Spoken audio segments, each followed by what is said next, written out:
Yeah, it should be. But it look, change that. Change the average in one of them. It's just, okay. 6 p.m. November 28th, 2023, a grand study session for board director, the Todd City Metropolitan to go. Okay, under number one, we have the 2024 budget with increases, which we'll review in the public hearing section. I think we can just go on from there. Next, we have property buy and sell agreement. It's the two parcels that we made a counter on, or he made a counter back after we told him we wanted 12,000 a lot. He's countered back with 15 for both. So that is now, that's a new agreement, or yes. A new offer, right? Yes, it is. You're not trying to counter the counter? No. Okay. Well, our counter was, you can't. Okay, only it's a new offer. Yeah. So it's a new offer for 15,000 for both pieces of property that we bought for more. Yeah. Input on I have a question. that? Go ahead. So how big are the lots? They're just condo lots. They're not even like 1 acre. They put a townhouse. Yeah. And he has bought the property around them already. That was part of the packet last week, and it's showing that he had bought the parking lots for the condos. And what he was thinking of doing that he was going to see if he could get it all done to make individual building sites, or maybe 2 houses instead of having 4 condos in that area. Question in the our utility water is about 100 feet away. Yeah, it's in the cul-de-sac. The more these are out. It's within 100 feet. Anything else? Okay, Jim, to back up and go to the budget, that's not in the agenda, in close. Are we going to discuss that? What is the status of that? Well, you're gonna, we gotta go through this public hearing first as to whether we are gonna have rate increases, what the board decides. That way we can finalize the budget. The budget that we put together here is showing an increase in water rates, base fees, and caps. And we'll go through that in the public hearing, and that's one of the things that we have with slide. Okay, so we're still working on the budget, especially the water department part of the budget. Well, this is to show you on that budget is show you that we ended up being like 15,000 with the increases that we were proposing of $5 for the base fee and the 20% increase on water rate, and also cap fee. So anyway, Ray is indisposed. He won't be able to be at the budget hearing or at the budget meeting. So we need somebody else. He asked for somebody to step in for him at the budget meeting. And I don't want to take all this time. I'm willing to do it, though I said I haven't done one yet. I've been here 6 years. I might as well. You want to take the break? Yeah, I'll do it. Okay. And so we'll have in the budget committee. I want to go over this proposed budget. There's a lot of numbers. Simplistically looking at this, so on the revenue side, hey, it looks like that we have exclusive of grants. What we have is we have 1.62 million for revenue. And which that's going to increase too. That's so it's an in and out. So if we have, and there's not any inclusion, not any consideration for more help. For salary increases, but you don't have any movement there to be able to hire more help. It looks to me like the interest gap are the same in the budget as what they were last year, and we're gonna take on another 3.7 million. And that's not included in your interest. So That's what I'm saying with that being, you don't have the grants yet. You don't have what you're going to have to pay back yet within the loan. Which is usually at 25% or it could be less. no, I'm talking about the dam, the loan for the dam, which is not gonna be forgiven. Yeah, no, it will be. It's part of our grant package that we're going to The do. big grant back, but let's say that we don't get that, we still have that 3.7 million that we have to come up with for the dam. Let's say we don't get any grants, the other grants, they're two separate issues. And if we end up having to borrow 3.7 million, we're gonna have to interest that. And that's not included in this, Which is the same thing, if you don't get the grants, and you don't get the assistance that we need, you're gonna have a $60,000 fine from CDEG too. those are So, fallback positions, you're right. It's all part of that position. That's what I'm saying, we need to settle up here, so that way we have numbers going into these grants with good firm numbers showing that, hey, we are meeting our obligations and moving forward with it. I understand, but I'm concerned that these numbers are, like the interest number, just, That interest number is what you are presently, that is our present interest on it. When we get grants and even the loans, with these loans, you aren't going to have any of that until the project is complete. so even if we were forgiven 75% of $12 million, we're still gonna pay 3% interest on 500,000. Yeah. That's gonna be $15,000 a year. It's gotta be added in there. Well, that's, we'll show you in the slide here, that we got to get. I'm concerned that this, we're not showing way. I'm just not comfortable with this budget for the water department at all. We need more money. And that's what you're gonna show. That's what I'm gonna show you that.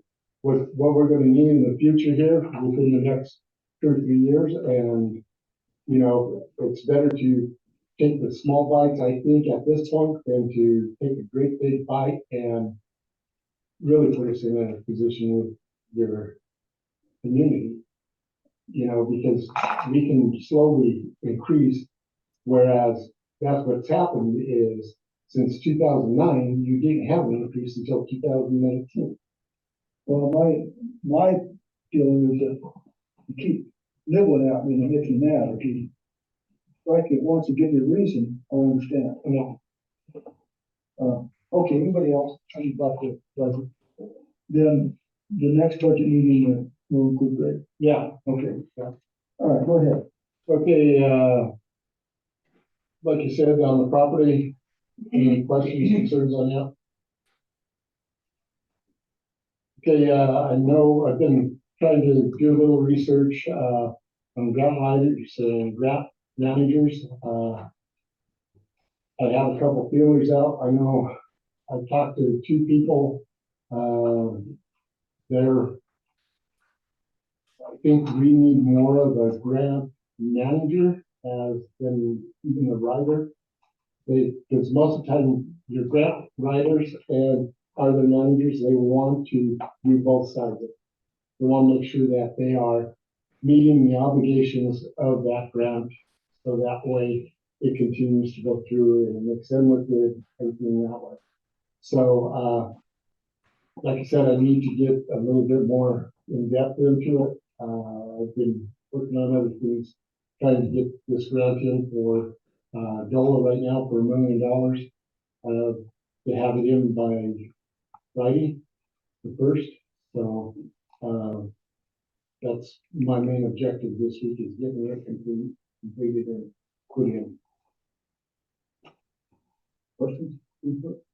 Like I said, if you guys have any ideas, or talk to anybody that is looking at wanting to rent grounds and manage them. Like I said, that's the biggest part of it, is making sure that you're meeting the guidelines as to what that grant entails for payback and going forward. So the grant manager is working with it after the fact? Yeah. I think The grant manager stays with it? Yeah, you're gonna stay with it, and they make sure that all of our documentation and everything's right going forward when it comes time to pay out and collect. Is, Misty gonna provide any contacts that she knew, or? That's one of the things that we've talked about, and, I thought she was going to have, Atencio doing it, but it doesn't sound like that's gonna be that way. So that's the other reason we need somebody else to handle all of her stuff, plus our stuff as we go through these grants. Would Atencio work in that regard? I do not know. I'd have to sit down and talk to her and see if she is interested in it, or how she wants to be interested in it. Yeah. That's the only thing is you're looking at costs and, you know. Okay. I did, within those properties, I did put a letter from a citizen, about that property, which was in communications. I read it from Cab, so. Next thing that I have on the agenda is Terry Krause. Wanted to propose, he had a proposal for training coordinator.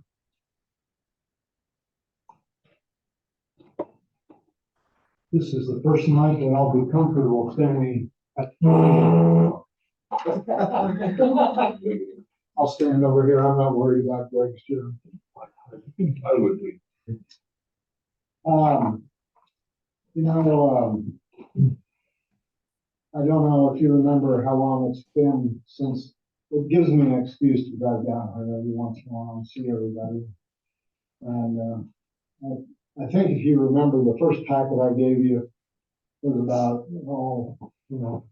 3 inches thick and covered everything that, including which restroom who should use and all those little things we have to worry about nowadays. And I've agonized over this a lot. Having sat on this side of the table, feel like I have a sensitivity,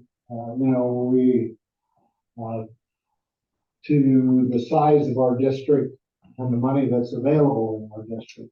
But I also think, having sat on this side of the table, that I'm aware of how many times things, small and large, slip through the cracks because of not enough people. Or people that were stretched too thin, or people that possibly, and I don't know this for a fact, but I know it's been said in meetings that didn't have proper training. So I thought about this a long time. And then I remembered a time way back in another life when my hair was completely a different color and a different length. I worked for a company that owned a bunch of fast food restaurants. And I noticed that there were some money issues in the one restaurant, and I started doing a little digging into that, and came to find out that the manager, who was a single male of the restaurant, had found a brand new girlfriend. And the problem with the brand new girlfriend was that she lived about 5 hours away. So that was a 10-hour round trip, and he would be gone a lot. And of course, he wanted to wine and dine her when he was around her. And so he created his own banking system. And basically what he did with his banking system, he didn't ever feel, because it hadn't got to that yet, but what he would do is he would take a deposit, and in fast food, a large amount at that time that we got was cash. And he would take a deposit and he would put it in his bottom right desk drawer. under some things and, spend the cash. And then he would wait till his next paycheck and he would redeposit the cash in the bag, and then he'd take it to the bank. Well, you don't have to be real bright to know the ultimate end to this, because he was always behind, and then in order to cover being behind, he had to take more of the cash. And eventually we noticed that bank deposits were not getting to the bank in a timely manner. Did an investigation, took what information we had to the county attorney, and he was no longer employed, among other problems. However, that has nothing to do with anything except that he was very popular with the young employees that populated our staff at the restaurant, because he would periodically purchase, let's say, adult beverages for them, just to kind of sum it up. And so when he was terminated, everybody quit. Staff of 23 quit, with the exception of one young woman who was a cashier.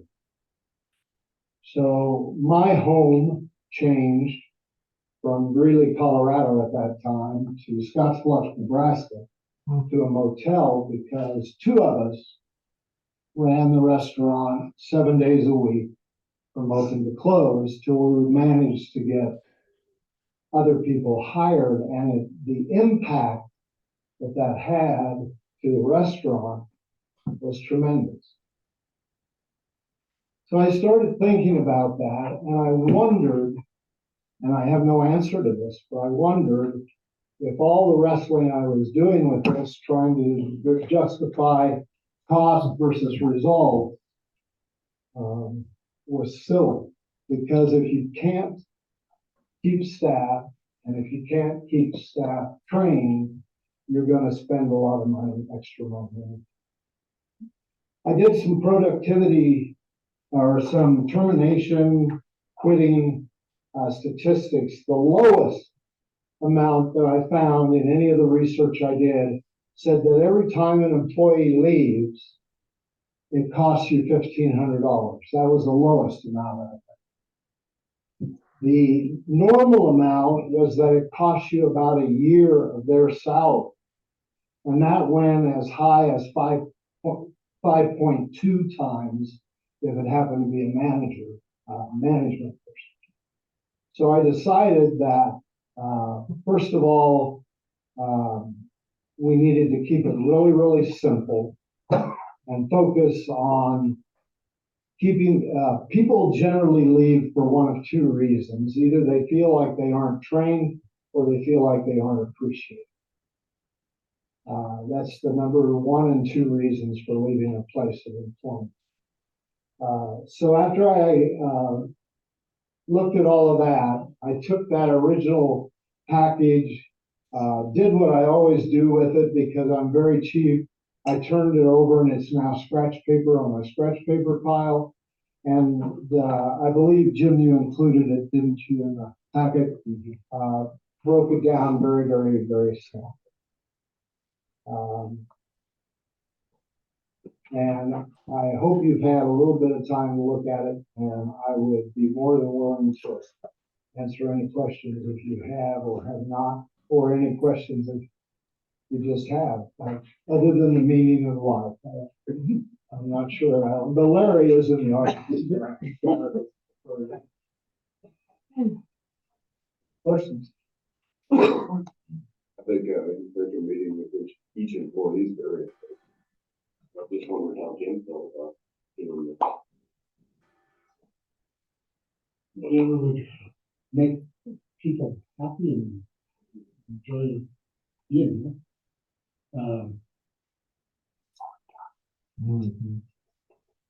And I'm not trying to put words into your mouth at all, but one of the things that I think that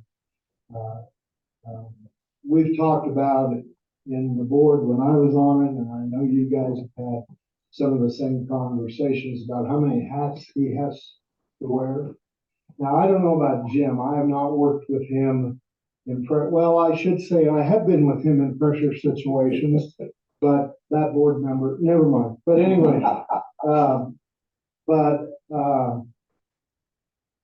if you have more going on than you have the time to take care of, most of us react that we can get a little short and give really quick, rapid fire answers because we don't have time to find out what the person is really saying. And I'm not cool, calm, and collected. I can bring lots of petitions of people that will tell you that. But in this capacity, I have the time to listen and the time to sort through what they're really saying. And I believe I would be a help to Jim. I don't know how he feels about it. I know I did notice he took out his Terry Cross dartboard, but that could have just been because I'm the one that. So, Terry, this was, most of the report to the board of District Manager. Well, now that would that also include review? A review of the individuals, only so far as if the commitments they're making are keeping. But I do think that another service that will just be a byproduct of this is that I know enough about the district and just hiring in general that I would trust that both the district manager and the board would be open to suggestions as far as how, as perhaps trying different things that might be more efficient. And I'll also have, eyes and ears for that, just in the course of visiting with people about their hopes and aspirations for their job. So kind of a sounding board.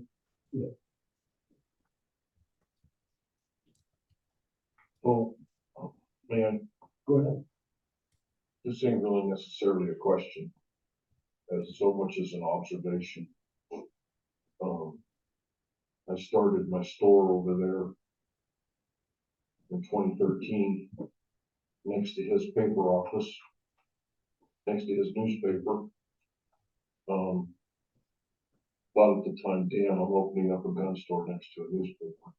This might not be the best thing, but it turned out to be great. But anyway, to make a long story short, Terry has a very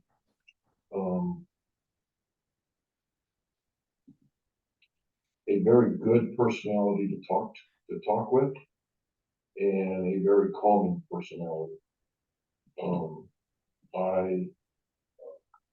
I learned a lot from him during our conversations, and I think the employees would benefit from his wisdom and from his calming nature. Something like this, I think, would actually be a huge deal because you have a lot to pass on, and for those of you guys who haven't worked with him, I'm telling you, he's very good at what he does, and I think he would be very good. It's not really an HR role, but I guess it's kind of I think you'd be very good for this role.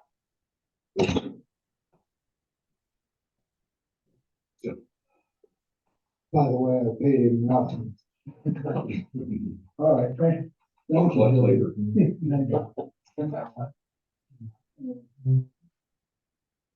I think we need to, do we need to cover that anymore? Can we put that in action? I didn't put it on the agenda. Actually. I was doing that. This would be something that We're gonna have to budget it. Yeah. If we're gonna do it. forward. Yeah. So we probably need to know if we're gonna do it first before we budget for it. Yeah. We can business, We need to be national. or we can add it to the agenda. We can amend the agenda. Mr. Chairman, if I would really personally be a lot more comfortable if the money is found for it. I would also be much more comfortable personally if you invite and have a quick chat. Say that again. I would be much more comfortable personally that there would be an application process and I would apply this like anybody else. And I know it's not a huge amount and I do believe that by virtue of having been on the board and the Bible says the older you get, the wiser you are. I'm pretty dang smart. But, I would feel much more comfortable that there was not a unilateral decision. Okay. The struggle there, you can understand it. There's a lot of issues here that are tuned towards Terry Kraus versus somebody that we can bring in that wasn't there, so. Well, and that will be your decision. This isn't gonna be, man, Go ahead. this isn't gonna be necessarily this is gonna be, we're gonna try a position and see how it goes. Because, I mean, obviously, if it's something that doesn't make sense for the district, then, and quite frankly, I don't see somebody coming in off the street,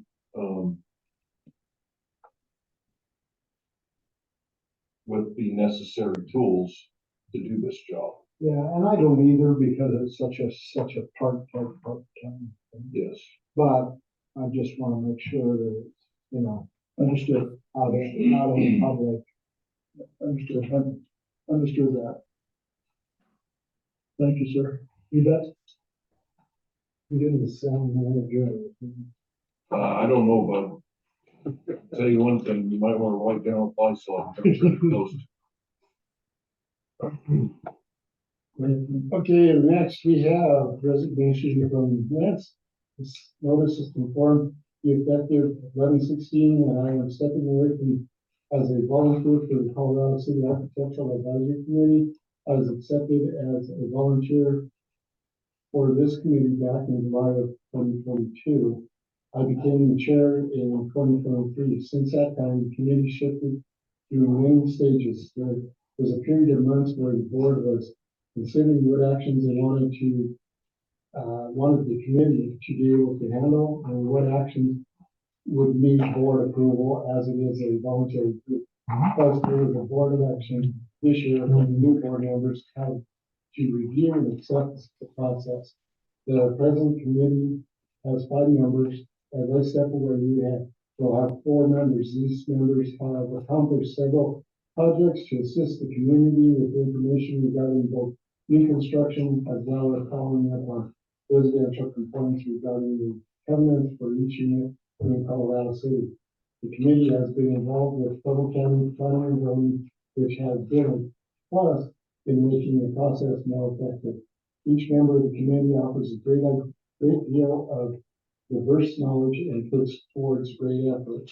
Considering it is just a voluntary group, the hurdle in this process is that it is just a voluntary group that meets only 1 day a week for 2 to 3 hours. The process is slow without clerical support. It is difficult for the clerical part to be accomplished at the same time as the weekly meeting. The committee spends much of the time reviewing, clarifying the complaints for processing and reviewing new construction. Committee members drive out to view the property. It is a complaint, pictures must be taken, covenants reviewed, and a decision made on what paperwork goes to the board for approval. Also, there can be follow-up on filed complaints or Title 17, recording actions taken both in the file and on spreadsheets to track the actions, submitting paperwork for approvals to the board, and then notifying the resident of the approval of the issue of the covenant. Several residents have come to our meeting to understand the new construction requirements, which has been helpful for them as well as for the community, saving time and effort for both parties involved. Of course, some residents want an answer the day they stop by the office and when they call in and do not want to wait for the Thursday meeting. We have forms to assist the residents in the process. We also inform the front desk of these forms in our process. During the meeting, we take time to call the resident to help answer questions. Email is also used to respond to residents. Approval coincides with the CCMD board meetings, and there are 2 or 3 weeks in between board meetings. Timing of approval or follow-up can be an issue as far as the resident is concerned. I have enjoyed working with the community and the CCMD office members as well as the board members. I have learned a great deal about CCMD's processes and hurdles. Thank you for the opportunity to work with a great group of people to offer my support as a volunteer and learn more about the beautiful community. Nancy Schumann. Sure. Sure. I'm sorry. That's I okay. always. We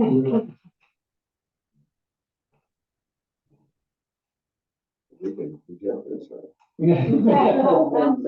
I'm in trouble. Nancy's been a joy that you've been here. Thank You you. kept the 4 guys in line and 5 guys out. And kind of straightened out the situation. Hopefully they can move forward. I know Larry's been here the last couple of days working on stuff, and I understand it's hard to make a position for an hour or 2 a week to some of the complaints and concerns that are out there in the community. Questions, comments? So we need to let the public know that we need more help.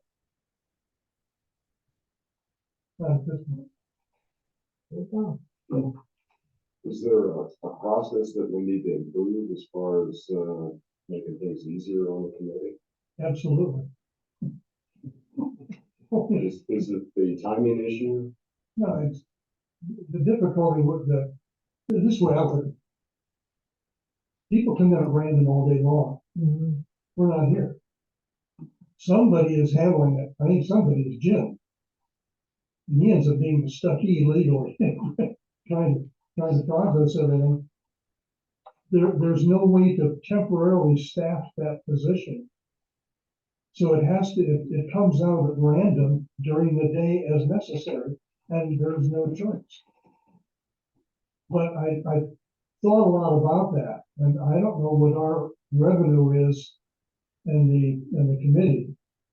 But the only way that you can compensate for that is to do a labor swap.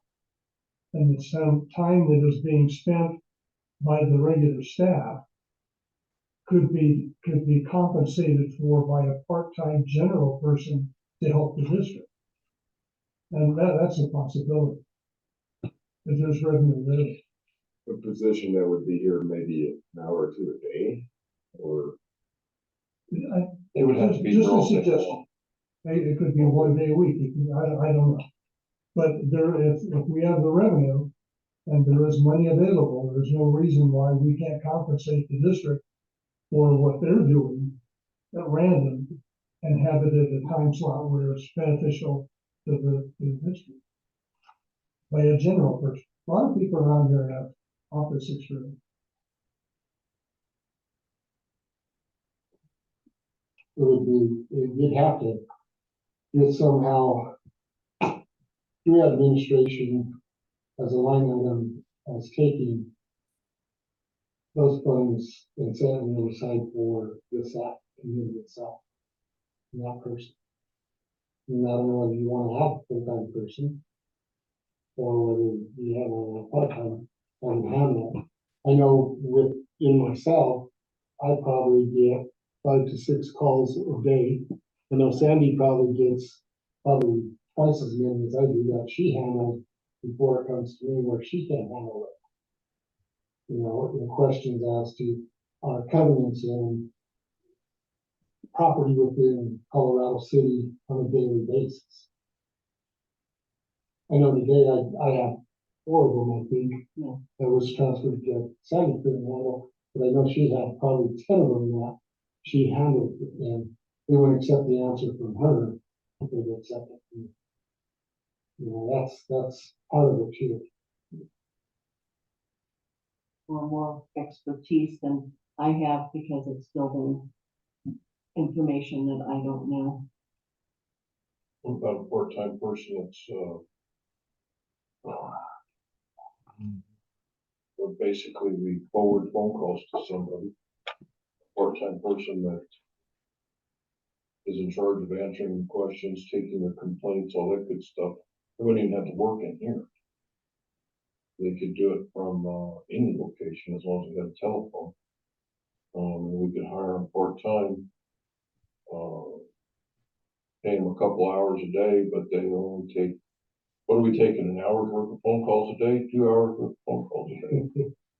Or I is it just would barely? say, it's a good hour, I would say, a day, you know, of either this and looking there and wanting a covenant, or be sending it to him because it's building related, or I don't understand the covenant, how it reads or something like that.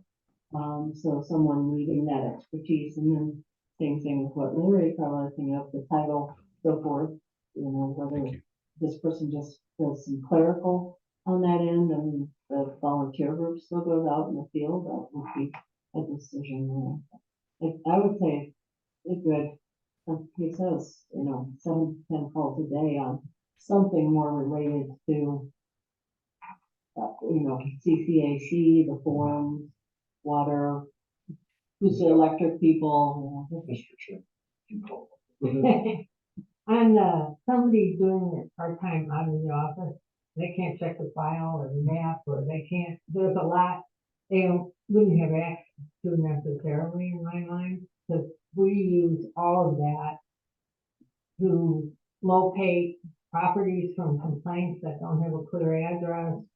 We look at the maps, or we follow up, I mean, the covenant, what lot, what unit, you know, all this is tied together. So you look at a lot of different maps and information that's here in the office. So having somebody at home, I'm not sure would work. Could it be somebody that, like Greg said, answers phone calls at home, but has free access to come in to access the information in the office as needed? Don't you think coming into the office, yeah, they'd be in and out, in and out, in and out. There, you know, I put together something for a part-time person, and I gave it to us. And I thought I gave it to the whole community. No? Anyway, and it outlined duties and for a part-time person, but we talked a little bit about it helping the whole office, not just the committee, because we felt that she is overwhelmed at the front desk a lot of times. We know Jim's overwhelmed with these calls and so on. So we put together this list, or I did, it's on the email, the CCAAC email, that can be printed out. I thought Bob Smith would have forwarded, talk to you about it. Because I outlined the 2022 budget for the committee was, now I can't remember exactly, 5,000.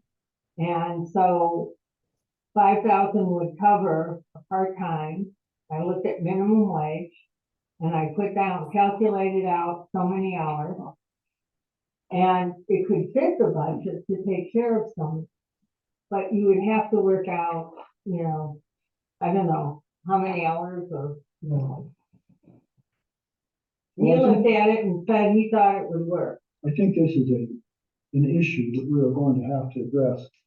That we need some help with the committee. We probably need to sit down with the committee and see what we can do with it. I'm not for sure we're not gonna solve it tonight. No. No. So let's kind of put that on the table to do, again, for sure. And keep working on it, see if we can make it work better. Okay, go ahead, John. Okay, next, you have review from CCAC. There is 3 One is 4564. I'm gonna put them in order here. It's the last one, 4564 West Colorado Boulevard. It is a covered patio addition. It was approved and passed by Randy Davenport. The next you have 5984 Waco, Mish Road. It was approved, by, Bob Smith. And then you have a 3187 Stanley Avenue. It's a new build, a house. And that was approved by Larry Bird. Question for it? Any of these, No. you?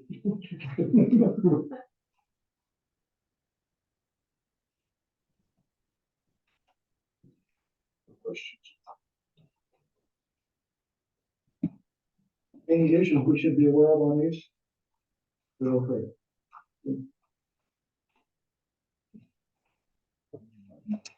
Okay. Okay, next you have a reading of the chairman of the. Good statement. Probably go up with it. In order for the business, the board be conducted in the most effective and expeditious manner, it is necessary that all persons present maintain a demeanor of civility for the board, staff, and each other. Conduct that appears as threatening or aggressive will not be tolerated. Shouting, speaking out of order, or the use of offensive gestures similarly are not acceptable. Such behavior shall constitute the forfeiture of right to remain in attendance and may, as a point of order brought to the board's attention by council or any board member, including the chairperson, results in your being asked to leave the meeting by the chairperson, or upon refusal, being escorted out of the meeting by proper authority. Do we have citizens? No. Nothing. Nobody? All right. I close the third session, open the regular meeting, the board director posting up the health record, Tuesday, November 28th, at 6:43 p.m. If you join the 28th. Allegiance to the flag of the United States of America and to the republic for which it stands, one nation, under God, indivisible, with liberty and justice for all.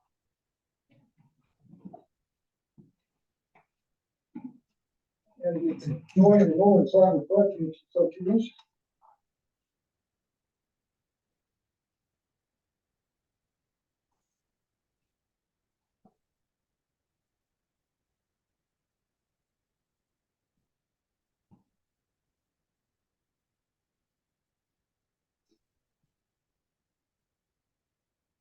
Thank you. The quorum check, let the minutes show that we have 3 board members present in person and 1 board member On Zoom. on Zoom. So we have a quorum. Sarah was absent and she was on vacation. She notified us that she won't be here. Sarah is excused. Yes. Okay. can I Thank take you. Approval of the agenda. Thinking of that is that whether you want to amend it or not. I make a motion at this time that we approve the agenda with adding a action item on, how do I want to word this? Hiring, or with an action item added on, training coordinator position, I guess it's it, training coordinator position. Moved and seconded. Discussion questions. Ray, are you with us? Yes, but it's a little bit hard to hear. He said yes, but it's a little bit hard to do. Okay. So if you have questions or comments, speak up, because Thank you. okay. Then, we'll call the question. Ray, how do you vote? Yes. Yeah? Yes. Ray? Yes. And chair votes yes.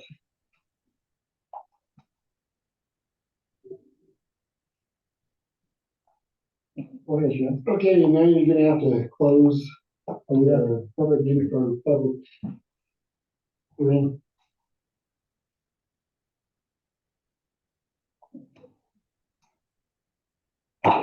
Go to record meeting and open up the public hearing.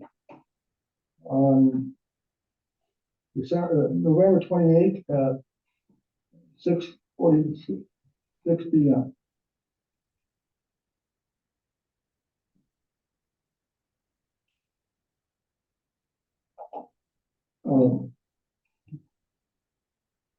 So we'll get on the public hearing. Scott, were you going to present anything or? Tonight, just here to support questions, anything like that, might arise. Okay, We can pull this out. go ahead, Jim. Okay. You want more?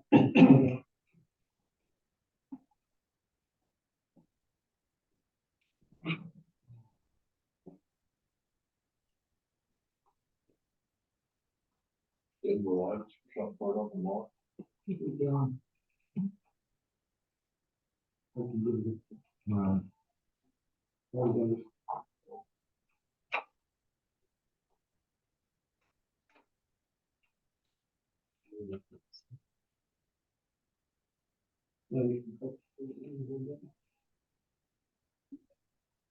Okay.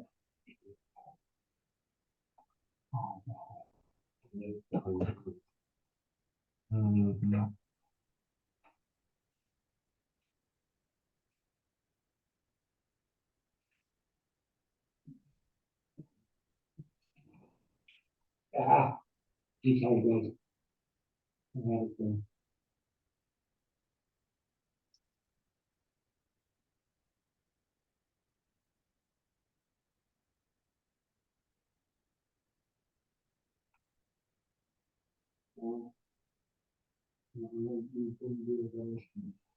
On my computer home.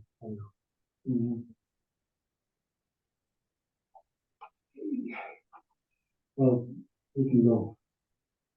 Yeah. This is CCM Water Enterprise, water costs and big picture. I'd like to thank Ray for helping me with this. He put in a lot of it. A little history of Colorado City, the original developers in the 70s created a far-flung, poorly planned infrastructure. That system has not made with the best materials nor the attention to workmanship. It's expensive to maintain. We have old brittle pipes, old inadequate water meters, and underpaid and understaffed crews. It had a sediment water plant, which eventually could not keep up with the demand. Want to shut up the lights a bit? Yep, that would be really good. There you go. That one's perfect. I can see it.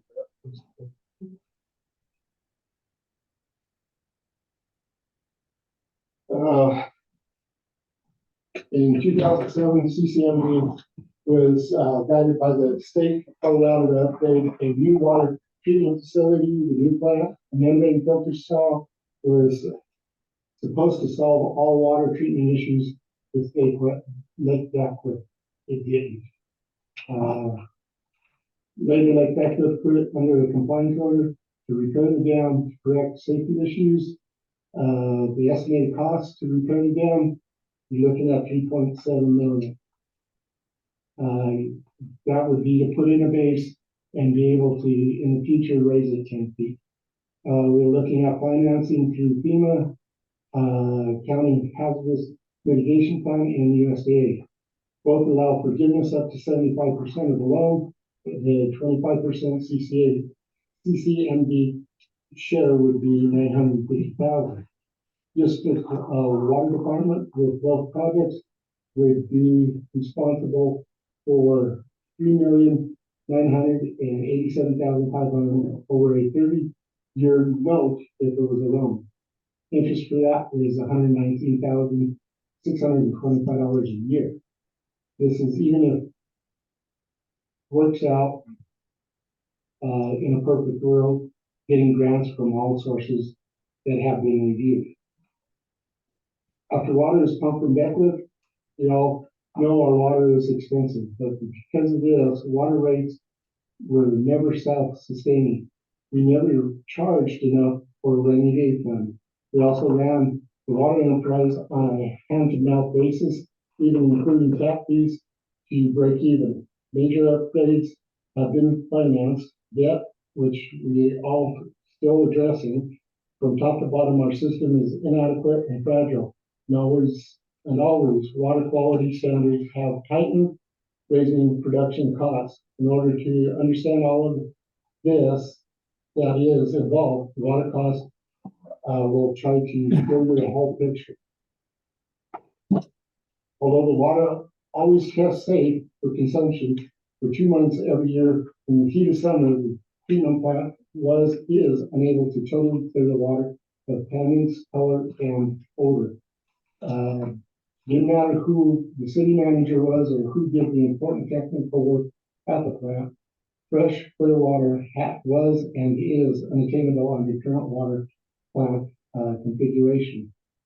In fact, the most expensive water to clean is the water pulled from the lake in the summer when Beckwith is overpowered with algae.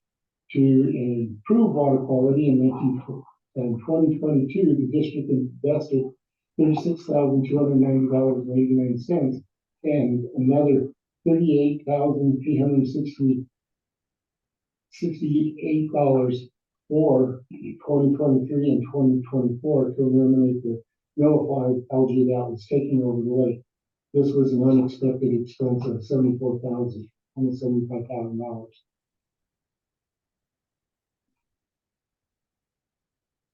As we all know, inflation has made everything more expensive these days. Production of drinking water uses a lot of energy and chemistry. The CDPHE is mandating updates. Water testing costs are staggering, and the increased tests mandated by the state and required get tough. They get tougher every year to meet EPA regulations. Manpower increases are necessary.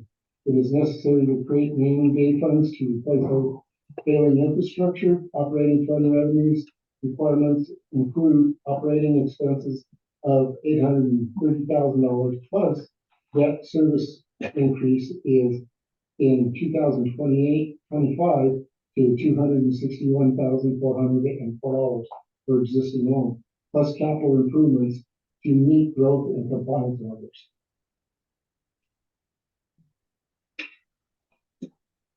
We are going to meet yearly operating costs with the present things that we're going to include, which was a $5 increase in base, a 20% increase on water rates, and a raising tap fees from $20,000 to $25,000. To meet cost of improvement, it's going to need to be the responsibility of everybody. Part of that is ALS fees. ALS fees have not increased since 2009. Water is $53.30 and sewer is $47.70 a year, which comes out to $101. If your lot is within 100 feet of water and or sewer lines, the resident lot is assessed ALS fees even if not connected. The district increased the base rate for water and sewer in 2019, $5 a month for water and sewer.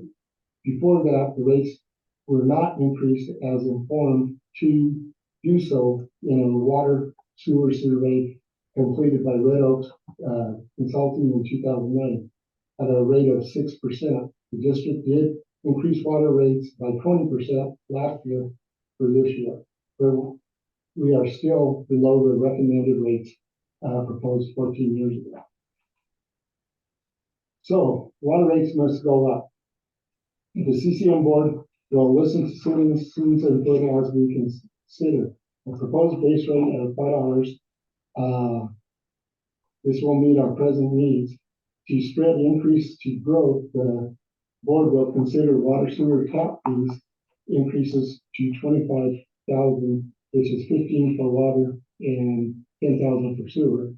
Availability for service fees will need to increase, but they need to be calculated to meet our present debt. Factoring the development of lots and lot line vacations and number of lots to collect ALPs, AOS fees are diminished.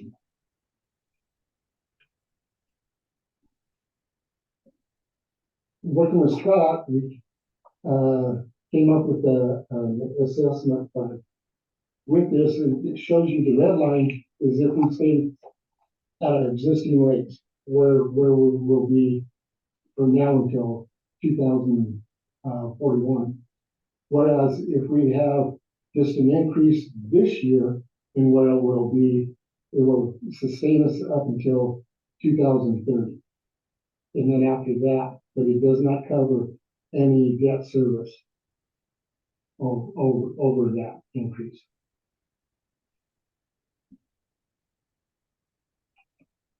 Now, all of us here use Colorado City Water.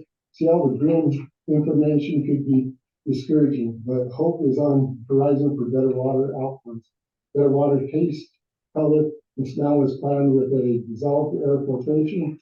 As DAP, it is the process of injecting air bubbles and flying them into the water to float unwanted particles to the surface. Debris is then skimmed off the top for disposal. For DAP work, in 2022, we ran a pilot test with a small unit to see if DAP would work with all raw water from the lake. The test results came back very positive for removal of suspended particles that were brought into the plant. The DAP did not resolve the color and odor. For another $2 million, granulated activated carbon is a hopeful addition to clean up those difficult issues.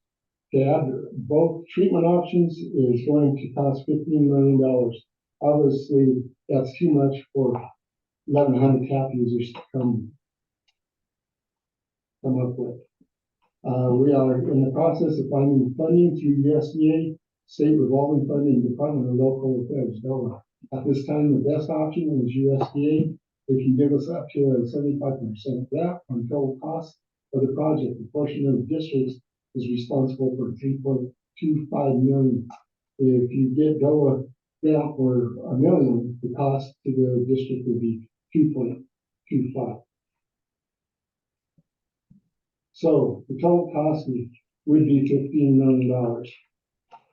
At 25%, it would cost 3.75. Minus that, keeping the district in compliance for years to come. Yes. This is from the Red Oak consulting firm. It shows in 2009, when they were calculating an increase of 9.5% in 2010, 2011 was another 6%, 2012 was another 6%, 2013, 6%, 2014, which it was never done. It was never done. So at this point, we have, what is that? 4 times 6 is 24, plus 9 is 31%. And then you gotta compound it, as it wasn't done, you gotta compound it. Yes. The district received American Rescue Funds from Pueblo County to replace 2 miles of water line and the location of 3 water storage tanks at a cost of $3.64 million. The lines have been replaced, and we are in the process of completing tank 1 on Red Cloud, tank 2 on Cali Drive. Tank 2 on Duckworth, and tank 3, which is up between Ryan and Colorado City. New meters, 3 years ago, we have started replacing old meters. New meters have shown revenue increases, but have not been completed in the oldest areas of the district. This automation has saved time and manpower hours. Formerly, hand reading every meter in town usually took a crew of 7, 3 days to read and document.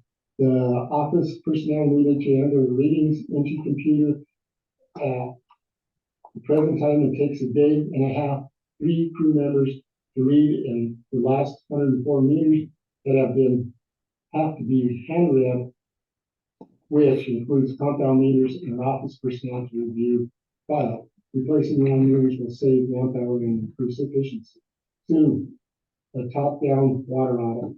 CCMD is joining AWWA and will be beginning a top-down water audit to improve efficiency and identify losses from leaks that have been fixed. CCA has identified these over the past 3 years, water losses from leaks that have been fixed, metering usage of water by plants, registering of meters, and accuracy of SCADA system. Okay, so where do we go from here to meet mandates and have clean, odorless, and plentiful water? There will have to be increases yearly to meet the needs of the community. The increase to base rates is real as the number of taps in the district is 1,100. This is a constant and growing with the development of houses. The increase of tap fees to replace and repair old infrastructure, the increase of water per gallon charge, and higher prices to the excessive users of water. The rate of AOS fees to cover existing debt, and continue to pursue grants to fund mandates. To conclude, after seeing all of the above, when you turn on your tap, a whole range of effects is being used to make that water come out safely and reliable. We know we are not perfect, but given the fact is at hand, we believe we are doing pretty good. Big challenges are in store for the next few years. As we have said, we know rural water is expensive. That is a given.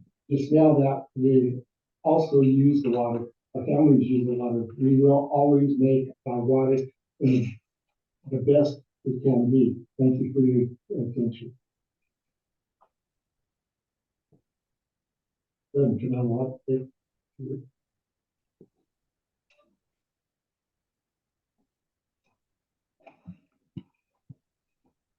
Open it up to the public. Questions, comments? Dennis? Last month you mentioned something about this, you guys have talked about it stuff. Talked about getting far and feathered every time you raise the rates.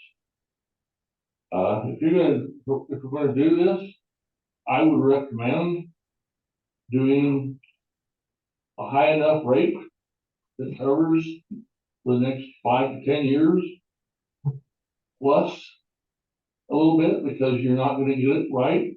I can guarantee you that. You can estimate all you want, but it's not gonna come out the way you figure it is.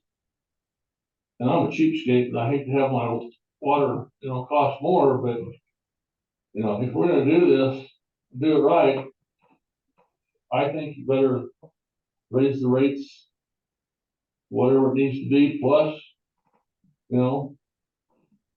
error rate, and move forward with it. Get hard and feathered one time, because I know it hurts.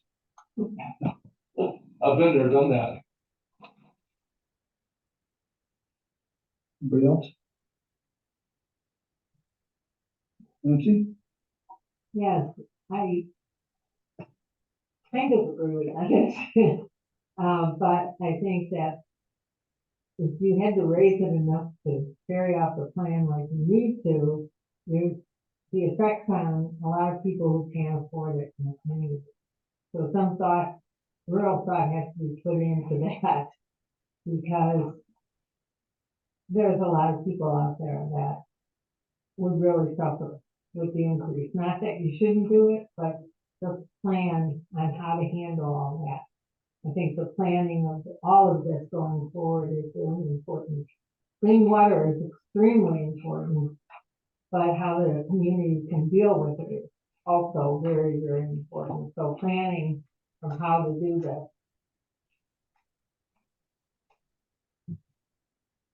Anybody else? Travis? I think we need to look at, moving forward in the future on a large scale, like what's the shelf life on this ancient system before like a significant amount of it would have to be completely replaced. You know, I support a large water system for southern Colorado being rebuilt at Guitarras Reservoir to serve all lots here through optimization, and also where we're basically in a city like Detroit here, in Colorado City. We have this huge infrastructure with very few lots, and I know people like it like that here, but it's hard to maintain such a huge system when you're not serving the district as a whole. And we had engineering done, I think it was probably 18 months ago, to redo the entire district. I can send that to you. I think it was around 220 million to totally optimize the water in southern Colorado. I think we're looking 400 to 500 million dollars, which I understand that we can't get that out of the budget here, but I'll be the first one to lead the charge to try to locate that kind of federal resources moving forward. What else? Yes, One other thing, I would also like to recommend, whether they raise rates or not, but, I think we need to look into, somehow on the billing, put in there if someone wants to make a contribution to help out those people that get in trouble or are having problems paying their bill. So that we have a slush fund, so to speak, to help to assist those people. so along that line, if we were to put that on the bill to round up to the next dollar, would the public do it? Some of us would. I think they would. I really do. I can tell you right now, I would. I would do more than that, but I was gonna say, I wouldn't do it just round up to the next dollar. I'd put something in there for, voluntary amount or additional amount either or. for, Sandy? I'm gonna say just rounding up, you'd have to have a box or something, because a lot of people, it'll be 99 for, 26 and they'll spend $100. So am I supposed to take the other? We need something where they actually all have to mark it or something, Yeah. if they're getting That'd be structured. And the only other issue that I talked to you about is who makes the decision of where that money goes? Is it gonna be somebody that is constantly, is it gonna be somebody that needs a help? Is it? also they have to prove income to get federal assistance. So if they're on federal assistance, they can bring in proof that they're on federal assistance. And then we can help that. We would have to create a structure. We'd have to create some type of structure. Oh, There's plenty of easy ways, I think, for us to tell whether or not they're low income or they're just freaking greedy as well. And that's my own. Yeah. As you can set up a committee that they make that judgment to do it. I think we make it something simple. As you work with different water departments, have you run into that? The roundup scenario, Or the help? you know what, I mean, in determining rates, the disadvantaged customer is always in focus with just about every system. I've not seen it where there's been an option for a voluntary contribution sent out with bills or presented to the public. They have a very common issue. They have it for what? For electricity and gas, so. Yeah, the difference with them in the operation around that electricity and gas, they have 50-some thousand customers.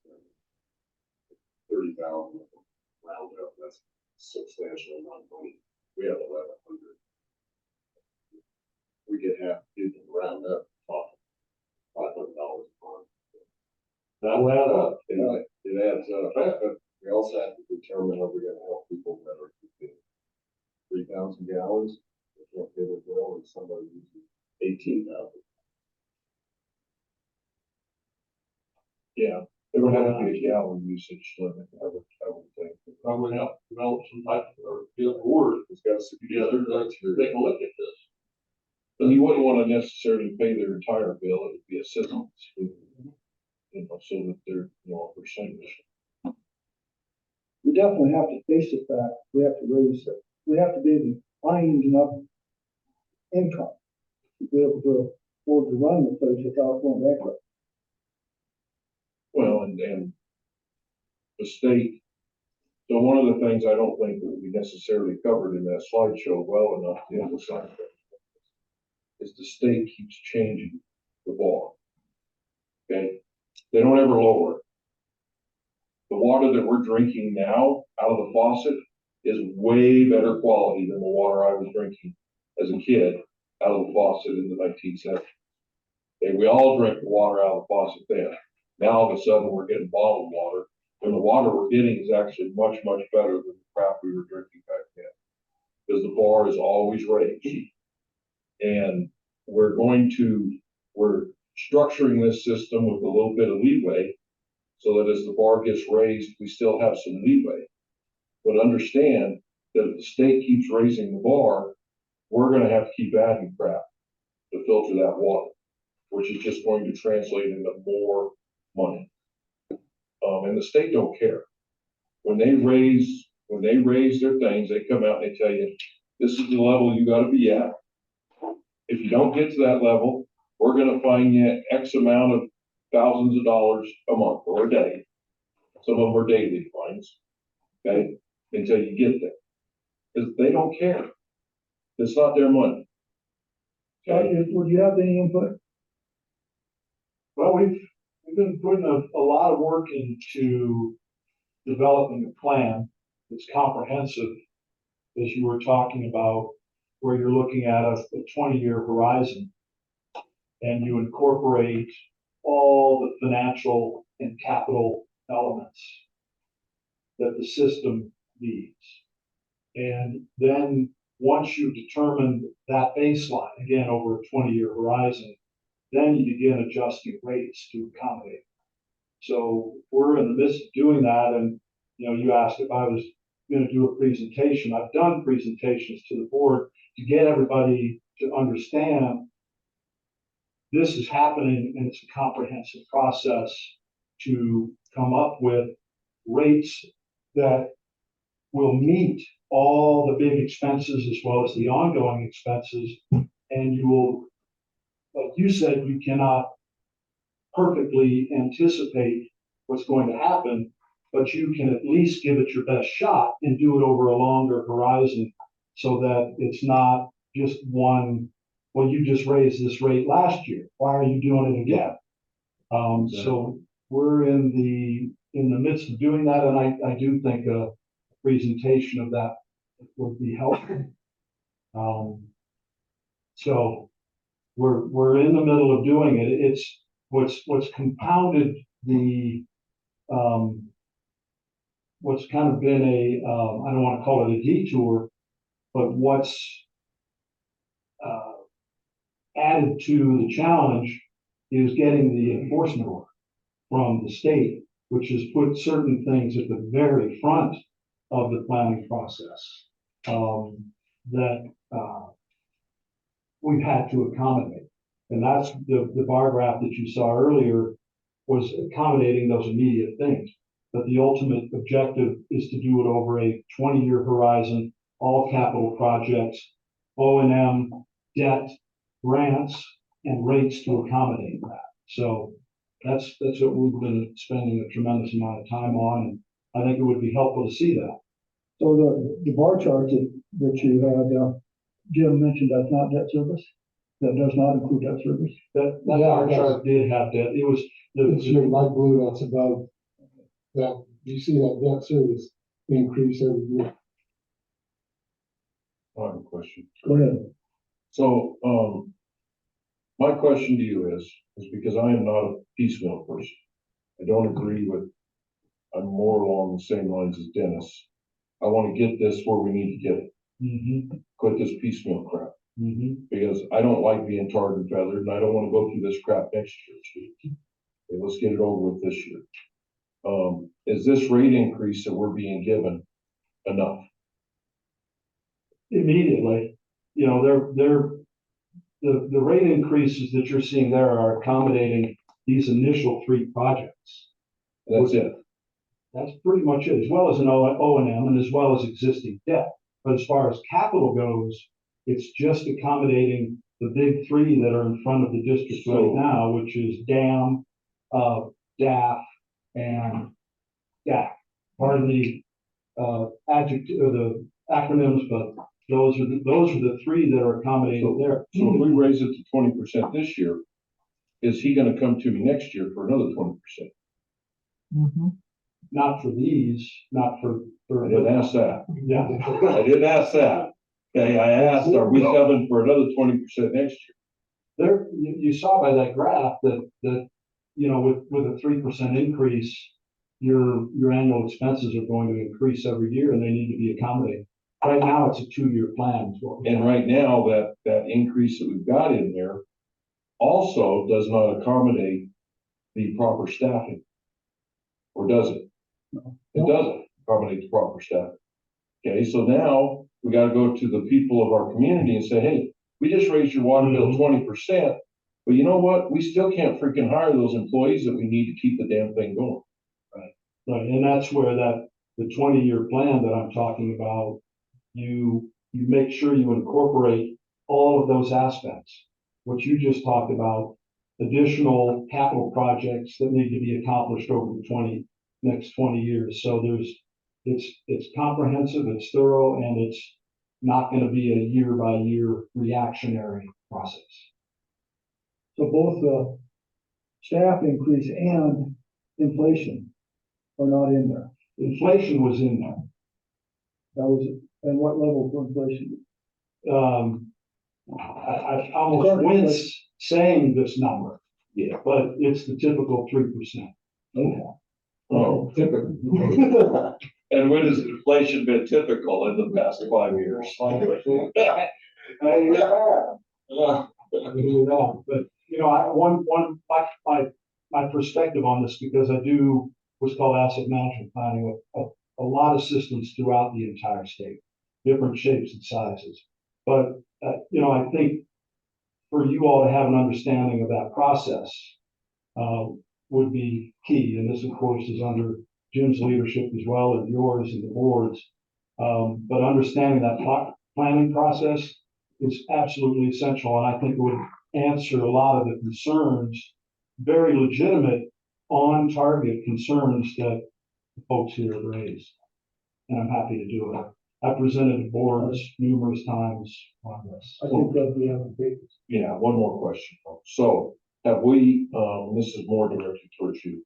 Have you sat down and done the numbers to actually, and I realize that we can't calculate for a lot of the future numbers, but have you sat down and figured out what we're actually going to need to accommodate all these upcoming grants and loans, worst case scenario?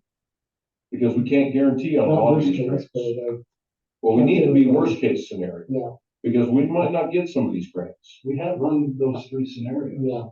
Okay, we need to be worst case scenario when we come up with these numbers, guys. I mean, when I'm getting ready to expand my business, I don't come up with rosy scenarios. I come up with worst case scenarios. Okay, can I do this? Do I have enough money to do this? Can I pay my bills, keep my lights on, keep my water full? Okay, the other thing is too, is we are understaffed, and I am sick and tired of sitting up here and saying we need to get these people hired. Okay, and it's not happening. So we need to get that taken care of. It needs to be taken care of this year, this budget. Okay, and in order for us to do that, in order for us to get the staff that we need to make sure that these rates are high enough to do that. This stuff needs to be accomplished. We keep sending it on down the river, and it's getting ridiculous. I've been here 6 years, and all we've come up with is excuses year after year as to why we can't do this stuff. And we keep shipping it down the river. The city has to get their water loss under 8%. Anything over is tragic. We're losing half our capital because we don't know where the water's at. We're not charging for it. Till we do that, you've got a lot of barking up a tree. But and how do we get that? Gary? I've brought to the board a number of times, problems that I see. Part of it's the meters. Part of it's the accounting. And part of it is Stewart Farms gets free water. And until Okay, we so- address these issues, we're gonna have a lack in our budget. All of those issues that you're just talking about addressing, why aren't they getting addressed? I've given them to the board, it's not been done. Why aren't they getting addressed, Gary? Is there not enough people out in the field? Are you not capable of doing it? Why are they not getting addressed? Stewart Farms is because we won't fix a valve. The meters, how long's the meters been going? 3 years now. And what's all that due to? All that's due to me, I can only run the plants. It's due to lack of personnel, isn't it? That's a big Which part. I have been screaming about now for 6 freaking years.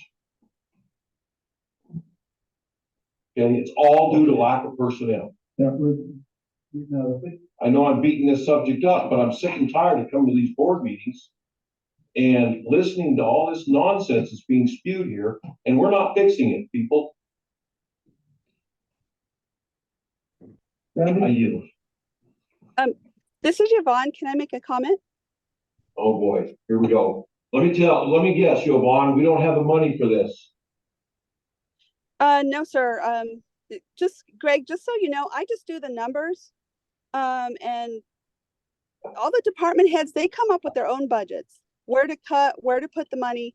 Now, my position is I have to justify the revenue, which means if I get audited by the state auditor for the budget, I have to show her the numbers where I came up with my numbers. So that's part of the part that I do. Everything else, the department heads, they tell us if they need people, what to hire them at, what wage, what benefits. So one thing I do want to speak about is the accounting. So I think during our budget committee meeting, we did talk about doing an audit on the system. I do have a little bit of an issue when people say it's the accounting, but they don't give me any data to show me where it is. We have had some people dispute things and we proved that the system is correct. We've talked to one of the water engineers. He looked at some of the samples and they are correct, but I think we need to start eliminating things. So let's do an audit with this new membership that we just paid for. Let's do an audit and let's get that out of the way. Let's look at the water loss and everything else. But I just do the numbers, Greg, and I have to be able to back those numbers up with the state auditor if she calls me on it.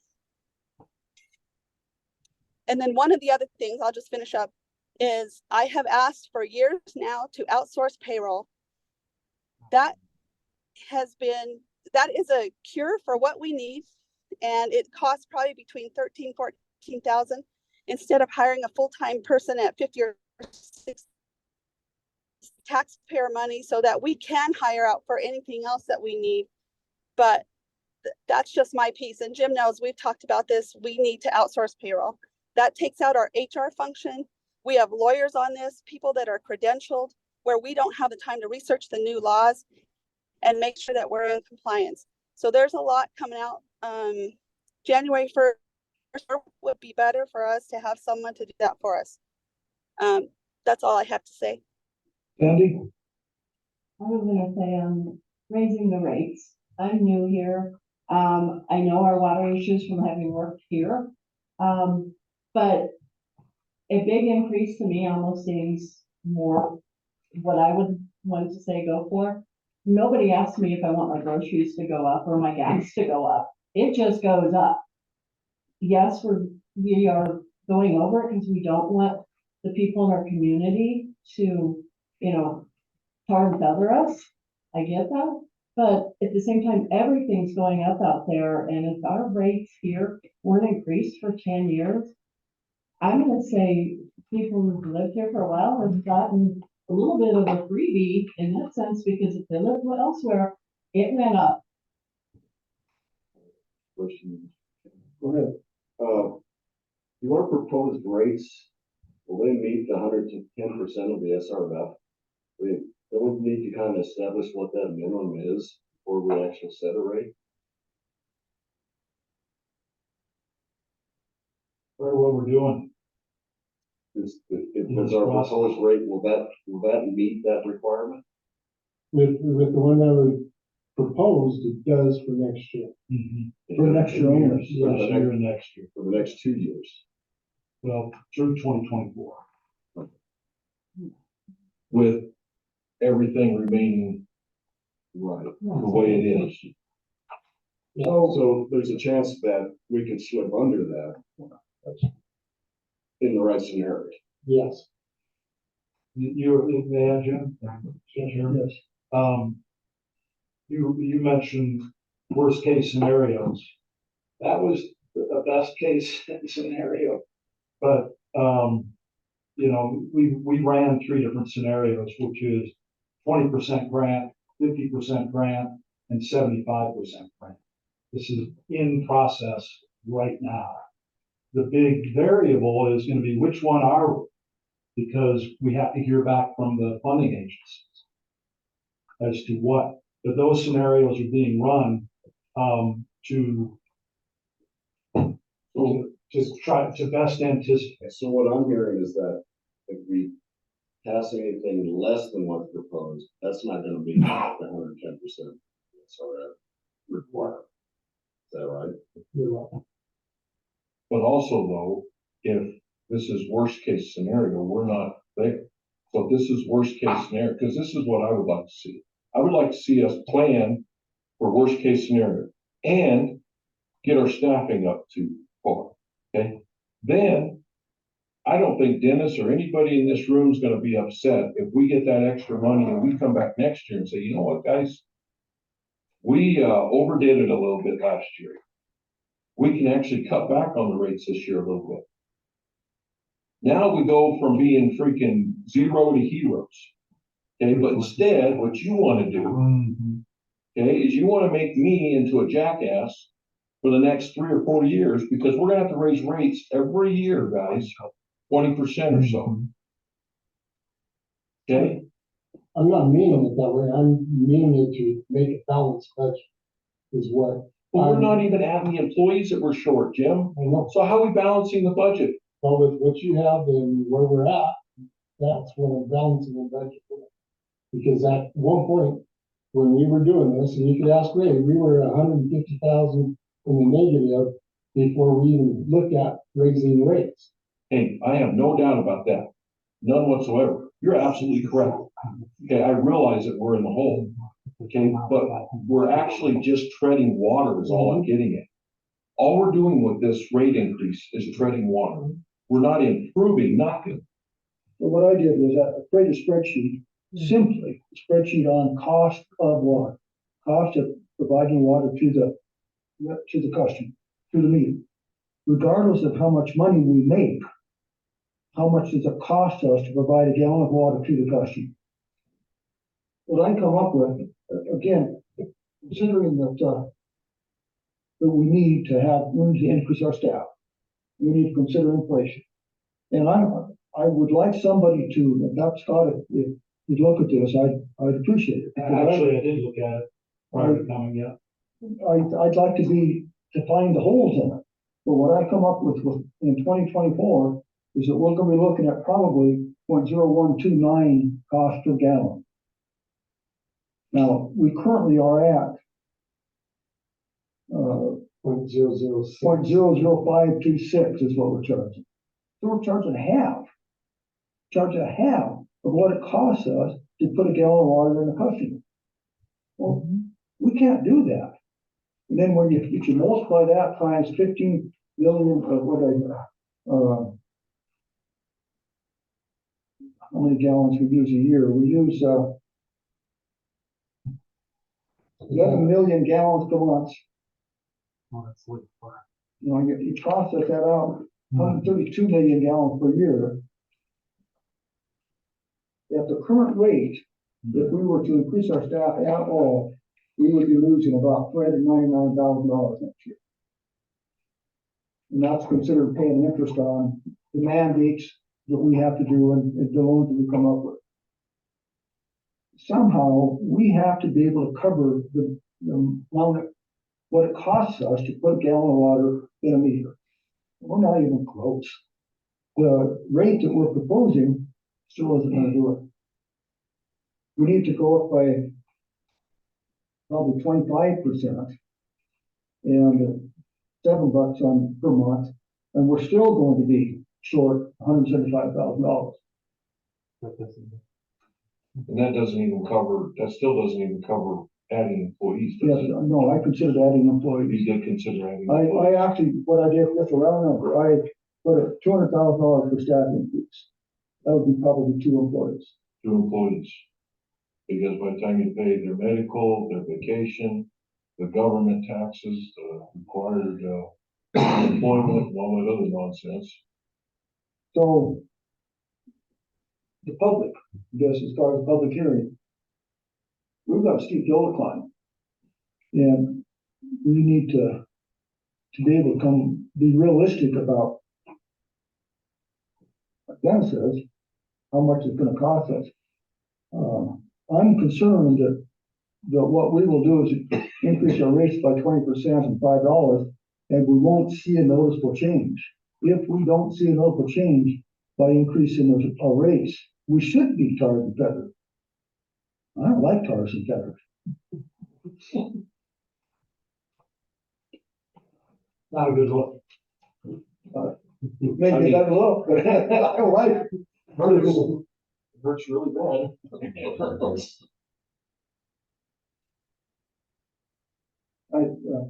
That's serious.